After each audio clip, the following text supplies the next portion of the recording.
Welcome to Balls Deep, a humorous yet informative medical show with a mission of optimizing your performance in the bedroom, the bathroom, and the boardroom.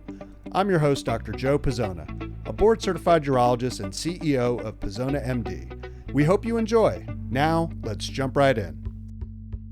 Hey, Stream Team. Welcome to another episode of Balls Deep. I am your host, Dr. Joe Pizzona, and I am joined by the lovely Catherine Williams. Kat, how are you doing today? I'm tired. I was forced to play tennis this morning, and I'm not really very good at tennis. Oh, you were forced. That's news to me. Not really. Yeah. I went willingly, but my tennis game needs work. You honestly just like the exercise. I like the exercise, and apparently I'm not a great runner. I need running assistance. I have not done a lot of running in my life, and I think my run resembles something more like a prance other than a run. But I'm going to work on it. Well, after the Olympics here, where we were all, I guess, welcome to the world of the dressage and the horse prancing, you know. Yes, that could have been me in an unflattering way. And it's possible I may not be headed to the Olympics in tennis. Probably not. That's okay. I mean, hope springs eternal. You never know. Well, as you can see, we are in a beautiful new studio today. We thought we'd try a new change of venue. And it's gorgeous. To kick things off here, what are we going to talk about today, Kat? I wanted to talk about something that I'm hearing a lot about, intermittent fasting. Oh, great. What do you know? Oh, this is definitely a passion of mine, and as you know, at Pizzona MD, we, believe at getting at the root cause of illnesses, and being overweight is one of the primary causes of almost every medical illness, honestly, that I'm aware of, and that I treat as a urologist, and we covered that in a previous episode. So I think intermittent fasting is a phenomenal tool here, and hopefully we'll give people some practical tips today and help them on a path towards more wellness.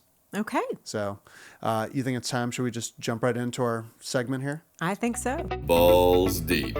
Where do you want to begin? So, intermittent fasting. Tell us, first of all, what is it? What is intermittent fasting? So, if you want to get really strict about the definition, technically, intermittent fasting is when you don't eat food for 24 hours. Now, most of us mere mortals, that's off the table. That sounds rough and painful, and I'm already hungry thinking about it. Yeah. And certainly I've tried doing it before and just not fun. Not great. So really what we're talking about is time-restricted eating. But in sort of the lay world, time-restricted eating, intermittent fasting are treated synonymously. But just for the geeks out there, we want to make sure that, again, what we're talking about is the same thing. So really the concept is this. Rather than focus on what you're eating or how much you're eating, we're going to focus on when you eat. And so the idea here is let's pick a window of time where you eat, and then the other window of time you don't eat anything. Thus, the fast or the time-restricted period by which you're not consuming calories. But you're not talking about fasting for 20 of the 24 hours of the day. Give us a more reasonable, what's a reasonable intermittent fasting window? Because it sounds scary to me. I like to eat, I'm hungry, and fasting, I don't know, when I hear that word, I start to panic a little bit. Well, I think you bring up a great point. First off, this isn't for everybody. Okay, good to know. This is a tool, right? There are healthy people who are carnivores and healthy people who are vegans. We've talked about this before. Absolutely. And same thing with, intermittent fasting, in that this isn't for everybody. And we'll talk about who I think it's probably better for or not.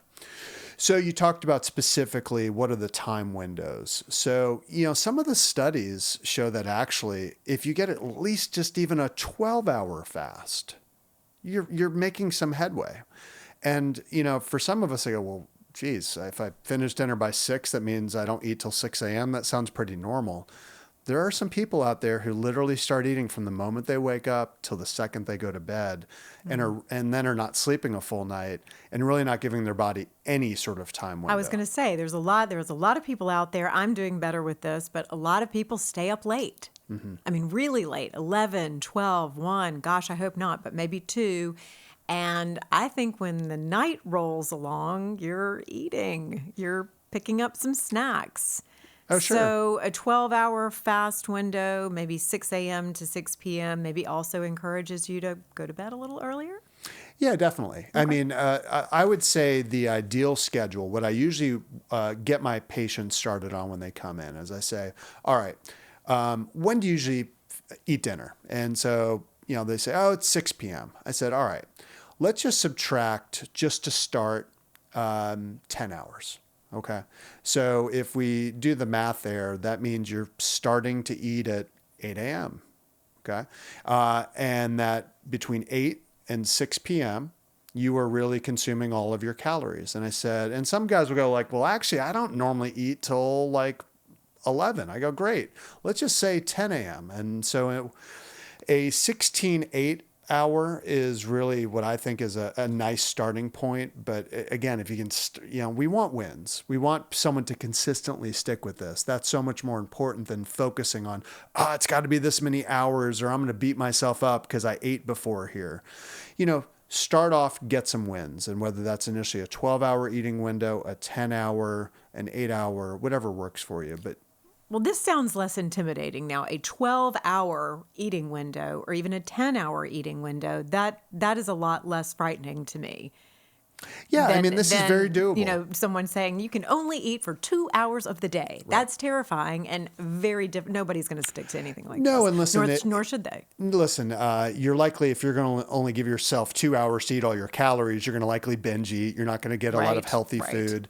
It's going to be hard to get in and meet all of your, daily nutritional requirements. So again, we look at this as a tool. So I think when someone's starting out, I say, all right, let's figure out when you're going to eat dinner, because that's usually the harder thing to, change the time on. Although for some people, even dinner's unpredictable. But, True. For most people, dinner is sort of a set time window.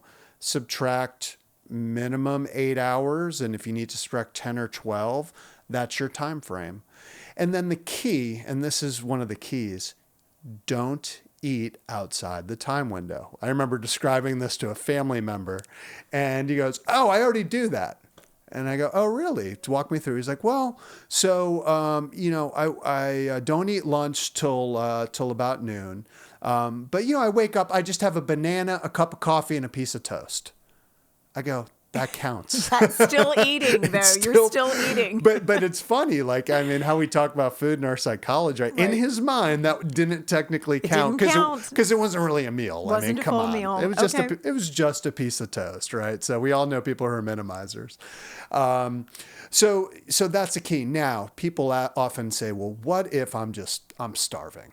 I've got to have something. I am dying. And I would be one of these people. Right. I've got to do something. So if you're going to eat outside the time window, and again, give yourself some grace, it's okay. Ideally, you want it to be a high protein, high fat sort of snack. Now, why is that? And let's go back to why we're doing the intermittent fasting in the first place. So let's geek out a little bit on some science.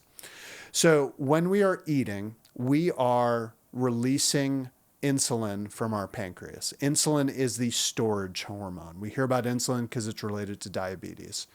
So when we put energy in, assuming at that moment we're not at a calorie deficit, so we didn't just work out, we haven't been through a fast, our body's going to go, you know what? We've got enough energy here. We don't need that piece of pizza you just ate. Insulin, take that pizza, break it down, and send it into the liver, the fat cells, the muscle, and put it in. We're going to be in storage mode. Okay. So if you're in storage mode all the time because you don't work out, because you are eating constantly throughout the day, you have very high insulin levels. We now all have heard about type 2 diabetes being insulin-resistant diabetes. Why is that? Because your insulin levels are just going nonstop high throughout the entire day, day after day after day. And instead, what we've got to start doing is switching the body into energy burning mode. And one way we can do that, and one great way to further improve this is exercise, right? We're burning calories. Now, you got to exercise vigorously enough. We'll do another episode, deep dive into exercise, but this doesn't mean walking 15 minutes. It means waking up in the morning, not eating breakfast and playing tennis for an hour like we did today. Right. And so then in that state, your body's now saying, well, I need energy. And so now after we eat something, we're going to just replenish our stores. And so the key with intermittent fasting is we're creating a time window of at least 12 hours, maybe up to 16 hours, where the body isn't consuming energy, where our insulin levels are dropping down. And so what does our body need to do? Well, we need to get energy from somewhere. You know, this thing between our ears uses calories all the time. We burn calories when we're sleeping. We're burning calories after we work out several hours later. And so in that phase, if you're not feeding the body fuel, we're going to have to break down energy in terms of the fat, getting rid of all the energy from our liver. We're going to start utilizing it. So that's really the key here, and why intermittent fasting works is we're giving the body time to burn the energy we all have. We've all stored up. Exactly. Okay, well, that makes some real common sense to me in the way that you've laid that out. So intermittent fasting, let me get this correct. It's definitely a tool that can be used in weight loss. Mm-hmm. What would be other benefits of using intermittent fasting? Well, there's been cases of actually completely reversing and eliminating type 2 diabetes. I mean, so if we think about... From intermittent fasting? 100%. Really? I mean, if we think about it, how did we get to type 2 diabetes? We got there through often years of putting too much energy in the body, and the body going, I ain't got anywhere else to put this stuff. And so your body starts becoming insulin resistant. You know, no one likes being nagged, right? You know, you tell someone. You don't. I know I don't. You do not. He does not like to be nagged. Absolutely. I think we were talking about the car ride here. I was like, oh, well, no, you're my wife. I don't listen. No. But you know, our body's the same way in all seriousness. And that when we have chronically high insulin levels, because we're not exercising and we just keep eating nonstop throughout the day, at some point, the liver, the fat cells everywhere says, I'm not going to listen to you anymore, insulin, frankly, because I've got no more room to put any of this stuff. We're full up. We're full. So then your blood sugar starts getting high, and you are now labeled as a, quote, type 2 diabetic. Okay. Well, if we think about how we treat that in this country, we throw medicine at people to try and force that extra sugar into the part of the body's saying, I can't do this anymore. Wow. It is ludicrous how we treat type 2 diabetes. And instead of going right to medicine, what we should be counseling people on is a time-restricted eating window and creating, again, those 12 to 16 hours during the day consistently, where now we start burning all that extra energy. We drop our insulin levels. We now become insulin sensitive, and we can reverse type 2 diabetes.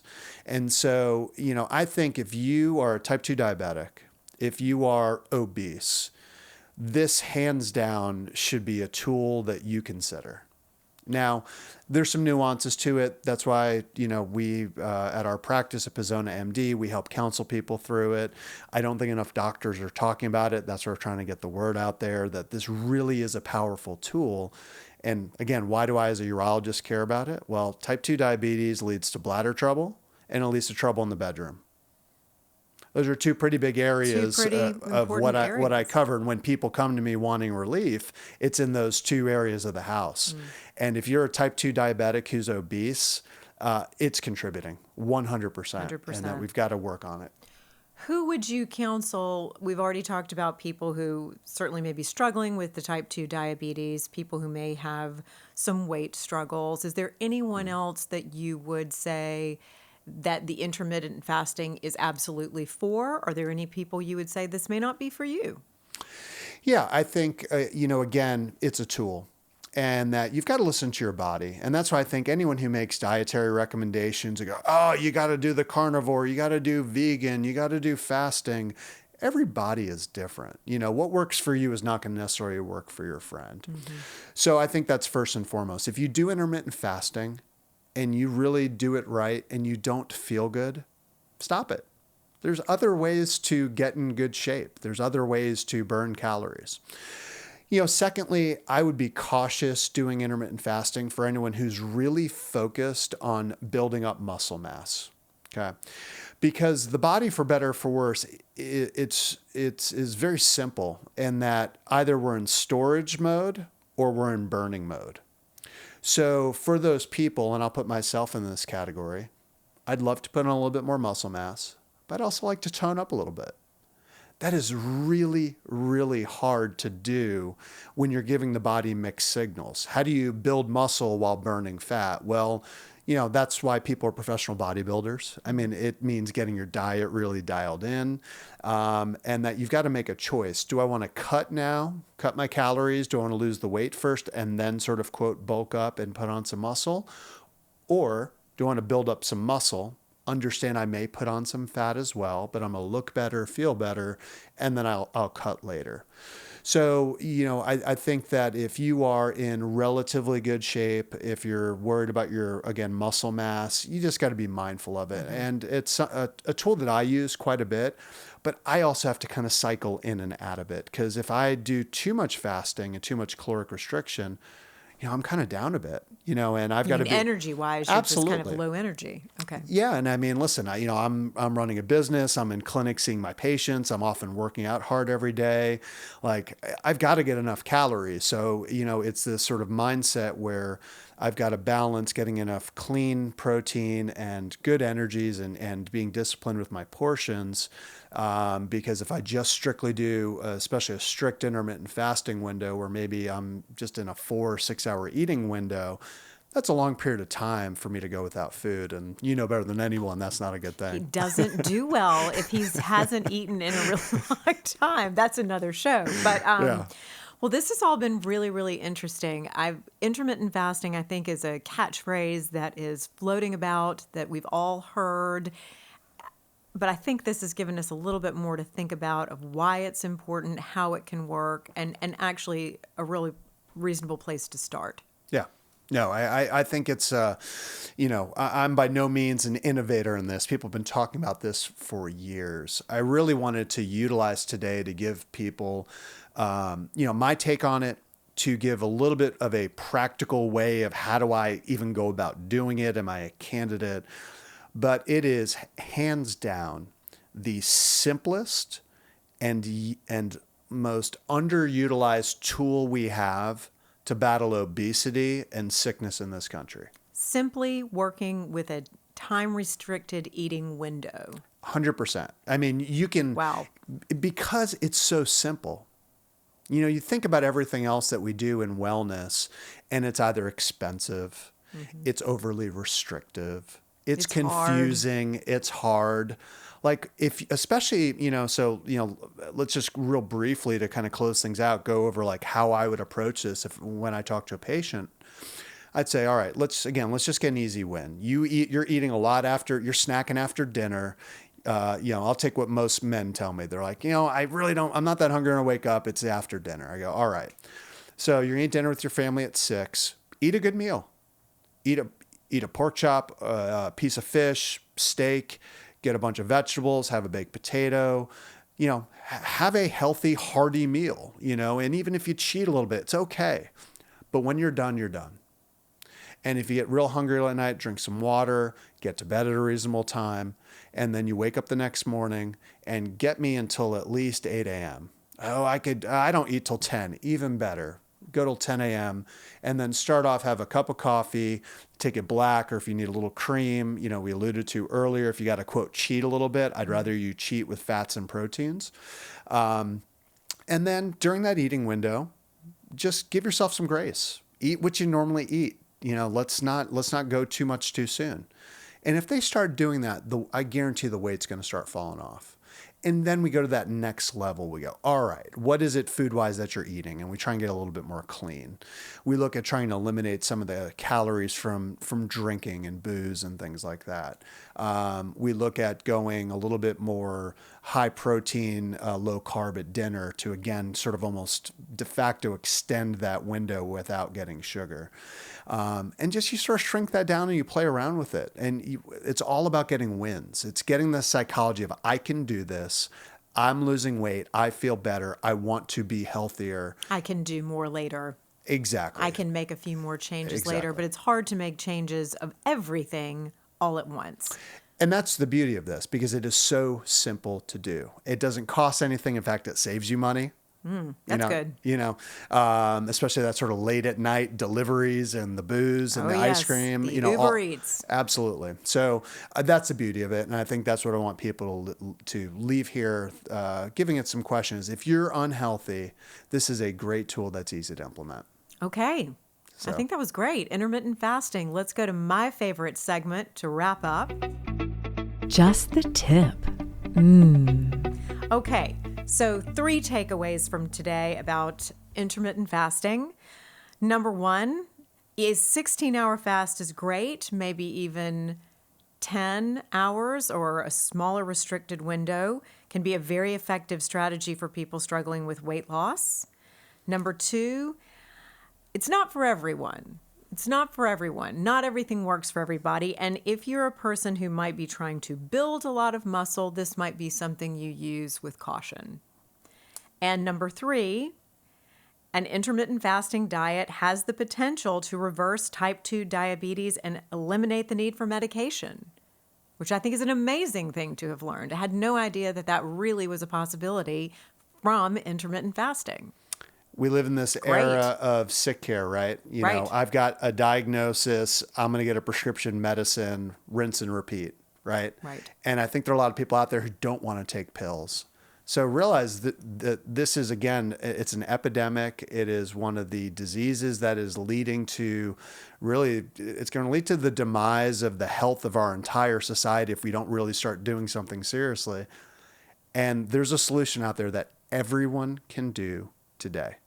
And I think that's really powerful and why I'm such a big fan of it. So, Kat. It's great. Thank you. Absolutely. This is another great episode. And thank you to Chad for lending us his beautiful new studio here. And Stream Team, we'd love to hear from you. So please leave comments, subscribe to us on either Apple or Spotify, and as well check out our YouTube channel to check out the wonderful video setup that we have here. And just remember that to be a little bit kinder to yourself, we're all works in progress, and these are opportunities to grow. Thanks, and have a great day. Thank you for listening to this week's episode of Balls Deep. If you'd like to join our Stream team of listeners, please click the subscribe button on your favorite podcast platform. For more information about our practice, Pazona MD, please visit pazonamd.com. This podcast is for informational purposes only, and the content is not intended to be a substitute for professional medical advice. The show does not constitute the practice of medicine. No doctor-patient relationship is formed through this podcast or any of the social media channels related to this show. The use of this information is at the user's own risk. Users should not disregard or delay in obtaining medical advice from any medical condition they have, and they should seek the assistance of their healthcare professionals for any such conditions.